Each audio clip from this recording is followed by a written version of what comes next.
अगर आपने कोई इंटरव्यू दिया और आप उसमें फेल हो गए, इसका मतलब ये नहीं है कि तुम फेल हो गए। बस का मतलब सीधा सा सिर्फ इतना ही है कि बस इस टाइम आपका ये इंटरव्यू आपसे नहीं निकला। होता ये है कि जब आप कोई जॉब के लिए अप्लाई करते हो तो बहुत सारे और भी लोग हैं जो सेम जॉब के लिए अप्लाई करते हैं और उसमें से कुछ ही हैं जो सिलेक्ट होते हैं। तो आप ही लोग समझिए कि बहुत सारे ऐसे लोग होंगे जो नहीं सिलेक्ट होंगे, और ये भी हो सकता है कि उनमें से कई बार आप भी रहे हो। आपको इसके बारे में चिंता करने की जरूरत नहीं है, पर इसमें एक फैक्ट है जिसको आपको समझना चाहिए। अगर आप जॉब इंटरव्यू में फेल हो जाते हैं तो आपको क्या करना चाहिए, ये आपको समझना होगा। सबसे पहले तो ये पता करिए कि आप जॉब इंटरव्यू में फेल क्यों हुए हैं और उसे इम्प्रूव करने की कोशिश करिए। ये हमेशा ही अच्छा होता है कि जब आप इंटरव्यू में फेल हो जाते हैं और जिन्होंने आपका इंटरव्यू लिया है आप उनसे उसका फीडबैक लेते हैं। अब होता यह है कि कई बार वो आपको गलत बता देते हैं, बहुत ज्यादा बिजी होते हैं तो आपको बता देते हैं कुछ भी, बट कभी कभी कुछ इंटरव्यूअर आपको क्लियरली बता देते हैं कि आपके इंटरव्यू में कमी क्या थी और इसे इम्प्रूव कैसे करें।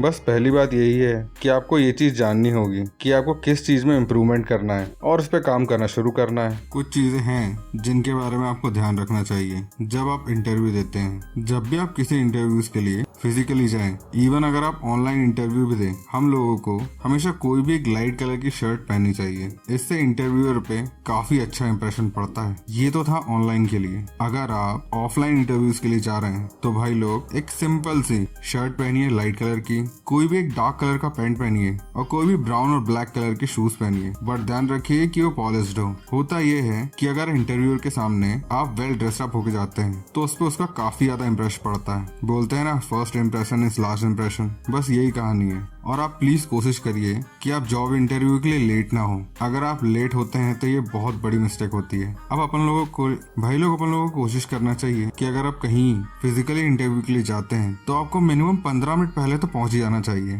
ताकि आप थोड़ा रिलैक्स हो जाएं, ताकि जब इंटरव्यू दें तो आपको घबराहट ना हो। और अगर आप ऑनलाइन इंटरव्यू दे रहे हैं तो कोशिश करिए कि मिनिमम 5 मिनट पहले तो पहुंच ही जाएं, या गूगल मीट हो सकती है या कोई भी अनदर प्लेटफॉर्म। बस कोशिश करिए कि 5 मिनट पहले तो पहुंच ही जाइए, थोड़ा रिलैक्स करिए, एक आध ग्लास पानी पीजिए और गो फॉर इट। अब इससे होता यह है कि जब इंटरव्यूअर आपका इंटरव्यू लेता है तो उसे बहुत ज्यादा आप काम और बहुत सुलझे हुए लगते हैं। अब उसके दिमाग में थिंकिंग भी होती है कि आप अच्छे से प्रिपेयर हैं इस इंटरव्यू के लिए। अब थोड़ी देर पहले पहुंचने पर आपकी जो लास्ट मिनट की नर्वसनेस है वो भी बहुत ज्यादा कम हो जाती है। अब आपको 10 मिनट 5 मिनट शांति से बैठने के लिए मिलते हैं तो उसका असर दिखता ही है। भाई लोग, कम्युनिकेशन यहाँ पर सिर्फ लैंग्वेज स्पेसिफिक नहीं है कि आप सिर्फ इंग्लिश में ही नहीं बोल पाए। कम्युनिकेशन का मतलब ये है कि आप बातों को कॉन्फिडेंटली नहीं बोल पाए और आप फ्लुएंटली नहीं बोल पाए। अब होता ये है कि इंटरव्यू ने आपसे कुछ क्वेश्चन पूछा और आपने उसका अटक अटक के जवाब दिया, तो उसे क्लियरली इंडिकेशन हो जाता है कि आप कॉन्फिडेंट नहीं है बोलने में। अब आप या इंग्लिश में बोले या हिंदी में या कोई भी अदर लैंग्वेज में, बस कोशिश ये करिए कि उसको आपके अंदर कॉन्फिडेंस दिखना चाहिए। होता यह है कि अगर आप अपनी बात इंटरव्यू के सामने नहीं रख पाते हैं, इससे इंटरव्यू में बहुत ज्यादा प्रॉब्लम होती है। अब होता यह है, अगर आप कोई भी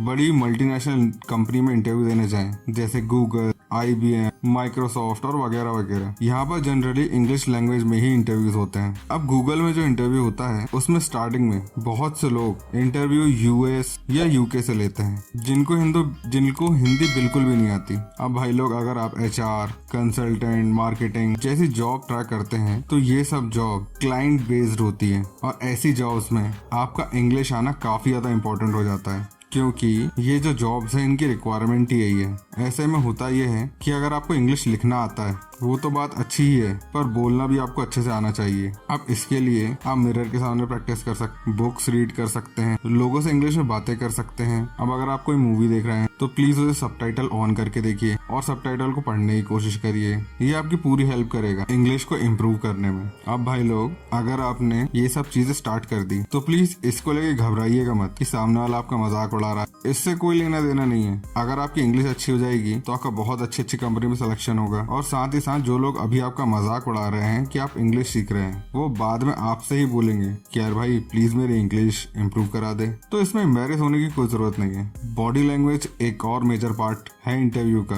आपकी बॉडी लैंग्वेज एकदम ओपन होनी चाहिए, open to new ideas, open to feedback. अपने आप को हमेशा गिविंग पोजीशन में रखिएगा, ना कि डोमिनेट पोजीशन पर। आप इंटरव्यू में कुछ लोग उंगलियों को पकड़ते हैं, कुछ लोग बार बार पानी पीते हैं और बार बार फेस को टच करने लगते हैं। ये सारी चीजों को आपको अवॉइड करना चाहिए, क्योंकि ये सारी चीजें इंटरव्यूअर को क्लियर इंडिकेशन देता है कि आप नर्वस हैं, कॉन्फिडेंट नहीं। आपको अपने आप को कॉन्फिडेंट कैंडिडेट दिखाना होता है, तो एकदम कूल बैठिए। ये सब सोचने की जरूरत नहीं है, आपने जितना प्रिपेयर करना था कर लिया, अब इंटरव्यू का टाइम आ ही गया है। एकदम कूल होके बैठिए कि हाँ, सामने वाला जो क्वेश्चंस आपको पूछेगा आपको उसके जवाब आते हैं और आप डेफिनेटली बहुत अच्छे से देंगे। और कोशिश ये करिए कि आप अच्छा आई कांटेक्ट भी मेंटेन करिए इंटरव्यूअर के साथ, ताकि उसको लगे कि आप नर्वस तो बिल्कुल भी नहीं है। आप ऐसा नहीं है कि इंटरव्यू को घूर रहे हैं तो कंटिन्यू घूरते ही जा रहे हैं, बस हल्का फुल्का, इतना ज्यादा नहीं। आपको काफी पोलाइट रहना पड़ता है। अब अगर आप ये सब करेंगे तो आपकी एकदम simple sober body language interview के सामने शो होगी। एक बहुत बड़ी मिस्टेक जो बहुत सारे इंटरव्यूअर्स या ये कह लीजिए जो इंटरव्यू देने के लिए जाते हैं वो करते हैं, उन्हें कंपनी के बारे में कुछ पता ही नहीं होता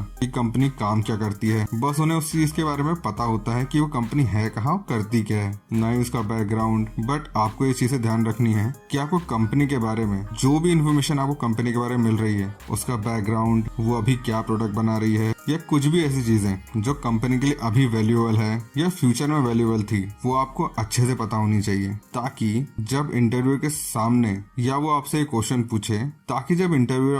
पूछे, what do you know about our company, तो आपको बोलने के लिए बहुत सारी चीजें हो। इससे इंटरव्यू को लगता है कि आप इस कंपनी में जॉब करने के लिए इंटरेस्टेड हो, और ये काफी प्लस पॉइंट होता है इंटरव्यू क्रैक करने के लिए। और कोशिश ये करिए कि कोई भी ऑनलाइन प्लेटफॉर्म में जाइए, यूट्यूब या कोई भी और कोशिश करिए कि आप कुछ ऐसे वीडियोस या किसी से पूछ लें कि इंटरव्यू कॉमन क्वेश्चन पूछता क्या है। अगर आपने इन सब कॉमन क्वेश्चन को प्रिपेयर कर लिया तो आपके अंदर कॉन्फिडेंस ऑटोमेटिकली आ जाएगा। अब इंटरव्यूअर अधिकतर टीम वर्क और कोलैबोरेशन से रिलेटेड चीजें देखते हैं, कम्युनिकेशंस भी देखते हैं। अब आपको ये भी शो करना होता है कि आपने कैसे लीडरशिप स्किल्स दिखाई, कैसे आपने कम्युनिकेट किया, कैसे आपने कोलैबोरेट किया, और आपकी टीम के साथ आपके कैसे बिहेवियर हैं और उनके साथ आपने कैसे काम किया। अब होता यह है कि इंटरव्यू खत्म होते होते इंटरव्यू आपसे एक ट्रिकी क्वेश्चन पूछता है, तो do you have any questions about us. अब कुछ लोग इसमें ये बोल देते हैं, no we do not have any questions. But आपको ये चीजें नहीं करनी है। अगर इंटरव्यू आपसे ये पूछा है कि आप हमारे बारे में, कंपनी के बारे में कुछ जानना चाहते हैं, तो डेफिनेटली उसे बोलिए यस, और उसकी कंपनी के बारे में बहुत कुछ पूछिए जो भी आपको जानना हो। इससे इंटरव्यूअर्स पे काफी अच्छा इंप्रेशन प्रोवाइड होता है, और वो इसी के चलते आपकी कम्युनिकेशन और बाकी और चीजों को देखते हुए आपको सिलेक्ट कर लेते हैं। तो भाई, अगर आपको हमारी वीडियो पसंद आई हो तो इस वीडियो को लाइक करिए, कमेंट करिए, चैनल सब्सक्राइब करिए, and see you guys in my next video. Thank you.